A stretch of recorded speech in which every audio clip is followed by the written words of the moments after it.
You sit down to work, determined, ready to conquer the day. But within minutes, your mind wanders. An email notification, a thought about dinner, the sudden urge to check your phone, just for a second. You try to force it, to wrestle your attention back into place. But it feels like fighting a ghost. What if I told you this constant struggle isn't your fault? What if you were designed to fail?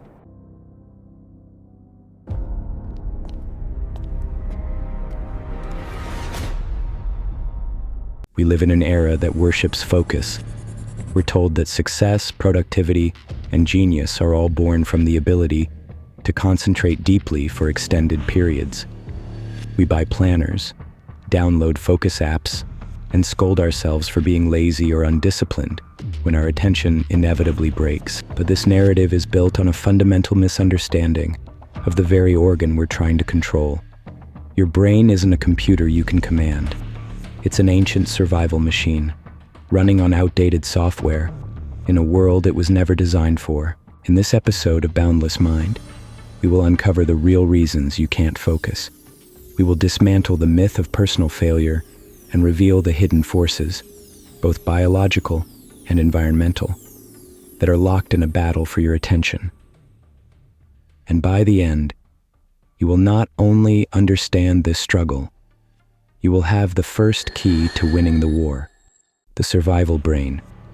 Let's travel back for about 200,000 years. The world of our ancestors was a place of immediate and constant threat. A rustle in the grass was not an email notification. It was a potential predator. A flash of red was not a social media heart. It was a poisonous berry. In this environment, the brain that survived was not the one that could focus deeply on a single abstract thought for hours. The brain that survived was the one that was constantly scanning the environment for threats and opportunities. It was a master of distraction. Its default setting was vigilance. This is the hardware you were born with. A brain hardwired for novelty detection and threat assessment. Every new stimulus, every ping, every alert, every movement in your peripheral vision is treated by this ancient system as potentially life or death information. So when you try to force this survival machine to stare silently at a spreadsheet, you are fighting against its very nature. It craves novelty. It is designed to be pulled away. Your lack of focus isn't a moral failing. It's an evolutionary mismatch. Your brain isn't broken. It's just trying to keep you alive in a jungle that no longer exists. The dopamine economy. If our ancient wiring is the hardware, then the modern world has created a software designed to exploit it. This software runs on a simple, powerful chemical. Dopamine. Dopamine is often called the pleasure chemical, but that's not entirely accurate. It is the chemical of anticipation, of seeking, of wanting more. And the digital world is a master at manipulating it. Every time you see a notification, your brain releases a small hit of dopamine. It's a promise of a potential reward, a like, a new message, a funny video. These rewards are small, unpredictable, and require almost no effort. Now compare that to the reward of deep work. Finishing a chapter of your book, solving a complex problem, learning a new skill. These tasks offer a much larger, more meaningful reward. But that reward is hours, days, or even weeks away. Your brain, being an efficient machine, often chooses the path of least resistance. Why wait for a large, uncertain reward in the future when it can get a guaranteed small hit of dopamine? Right now, the modern world has created an economy of attention, and it has trained your brain to be an addict, constantly seeking the next cheap, easy hit. You are not lazy. You are simply living in the most distracting environment in human history, an environment perfectly engineered to hijack your brain's reward system. The myth of multitasking. To cope with this onslaught of information, we've adopted a coping mechanism we call multitasking.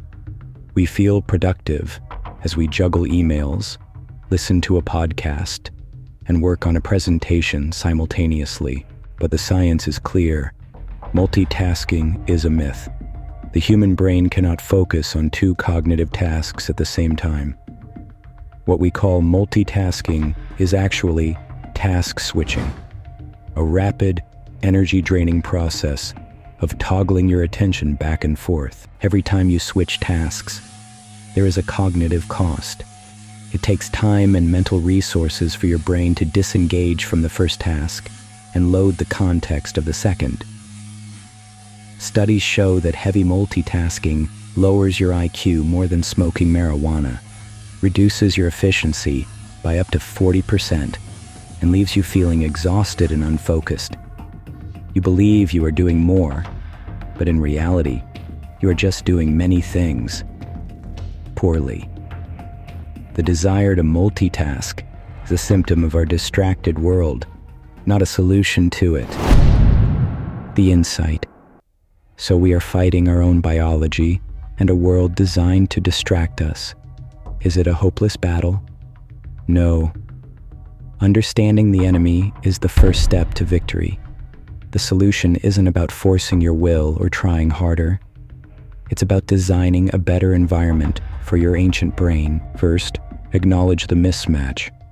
Treat distractions not as a temptation, but as a threat to your focus. Design your physical and digital space for monotasking. Turn off notifications. Put your phone in another room. Create a sanctuary for deep work. Second, reclaim your dopamine system. Schedule time for distractions, just as you schedule time for work. Instead of constantly checking, give yourself a 10-minute social media break every 90 minutes. This puts you back in control. You decide when to get the reward, not the algorithm. Third, embrace monotasking. Choose one important task and dedicate a block of time solely to it. This is the essence of deep work. It will feel unnatural at first, but with practice, you will retrain your brain to find satisfaction in sustained effort, not just fleeting novelty. The boundless perspective. Your ability to focus is not a fixed trait you are born with.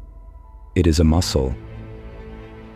And for most of us, that muscle has atrophied in the modern world. The path to a boundless mind is not about becoming a perfect, unbreakable machine of focus. It's about having compassion for your distractible, survival-oriented brain. It's about understanding its wiring and then building a world around it where it can finally do what you want it to do, to think deeply, to create meaningfully, and to live presently. It's not your fault that you can't focus, but it is your opportunity to begin. What is the biggest distraction in your life? Share your story in the comments. If this idea resonated with you, subscribe to Hushban, Boundless Mind, for more stories that make you think. And to learn more about the practical techniques for focus, explore our Master Your Focus playlist.